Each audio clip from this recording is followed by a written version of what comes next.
फ़कीर कुतुबुद्दीन बिरोही सूफ़ी अल क़ादरी।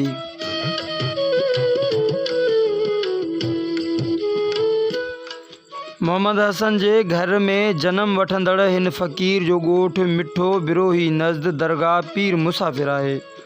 जॾहिं त पाण दीनी तालीम पढ़ियल हुया ऐं ॻोठ में हारपो ऐं माल जो वापार कंदा हुया ऐं पाण रोज़े धणी जा तालिब हुया ऐं फ़कीर साहब जन जी सोबत में अची पाड़े जे ॻोठ शेर मोहम्मद अरबाणी जा रहाकू ऐं बहरल महमूद रिसाले जा मुसन्निफ़ ताजदार मोर महमूद फ़कीर अरबाणी जन बि रोज़े धणी जा तालिब थिया हुया ऐं पाण कुतुबुद्दीन फ़कीर जन दरगाह ते पंध पाणी जूं खलूं भरे वेंदा हुआ।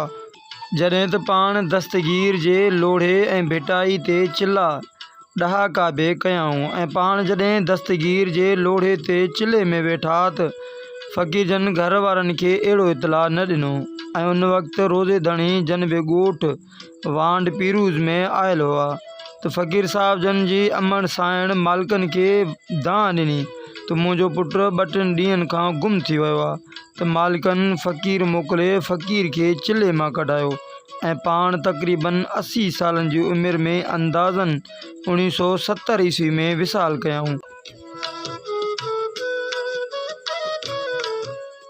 फ़कीर कुतुबुद्दीन बिरोही सूफ़ी अल क़ादरी जन खे 3 फ़र्ज़ंद हुआ, जंहिंमें फ़कीर बेग मोहम्मद बिरोही क़ादरी, नंबर 2 नूरदीन बिरोही सूफ़ी अल क़ादरी, नंबर 3 आदम ख़ान बिरोही।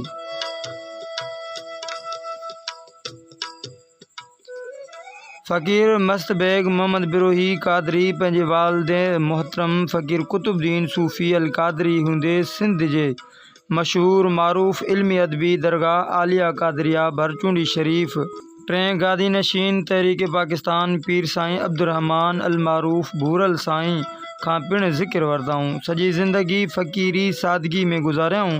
पंहिंजे मुर्शिद करीम ऐं जमायत जी सोबत मोहब्बत में सिंध ऐं पंजाब बलोचिस्तान पंहिंजे मुर्शिद करीम जमायत में सफ़र कंदा हुआ ऐं 5 ॾींहं पंहिंजे ॻोठ घर हूंदा हुआ त 10 जमायत सां हूंदा हुआ।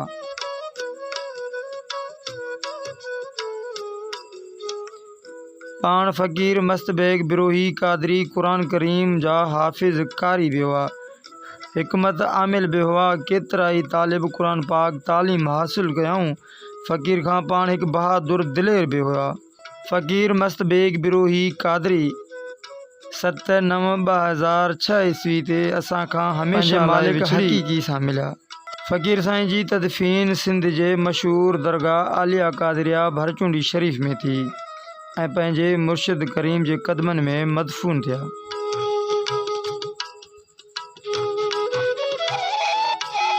ऐं पाण रोज़े धणी जे हवाले सां गुफ़्ता ॿुधाईंदा हुआ, जेके कुझु हिन रीत आहिनि।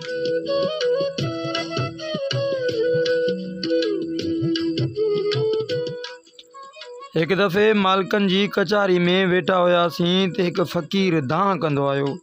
ओ साईं मुंहिंजूं अखियूं वयूं। मालिकनि फ़कीर खां पुछा कई त छा थियो आहे, ख़ैर त आहे? त फ़कीर अर्ज़ु कयनि त क़िबला अखियुनि में घणो सूरु आहे। त साईं जन फ़रमायो त पोइ रखियल वटि त कुझु कोन्हे, बाक़ी ही अखि बीठा अथई, उन्हनि जो खीरु विझेंसि। फ़कीर वियो ऐं अखियुनि में खीरु विधाईं त सूरु ख़तमु थी वियसि। हिकु दफ़े मुर्शिदनि वटि वॾो फ़ाक़ियो हुयो। मानी खाई पाणी पीअंदा हुयासीं।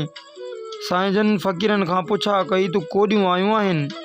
त फ़कीरनि हाकार कई त मालिकनि फ़रमायो त उहे गंदा वाह में ॾेई भुॻड़ा ऐं ॿियो सामान वठी अची फ़कीरनि खे ॾियो। हिकु दफ़े मालिकनि जी कचहरी में हिकु फ़कीर आयो। सलाम वरायई। 21 वालनि जी पग ॿधल हुयसि ऐं उहा लाहे 3 ॾीटियूं सोनियूं कढियाई ऐं साईं जन खे ॾियण लाइ अॻिते आयो।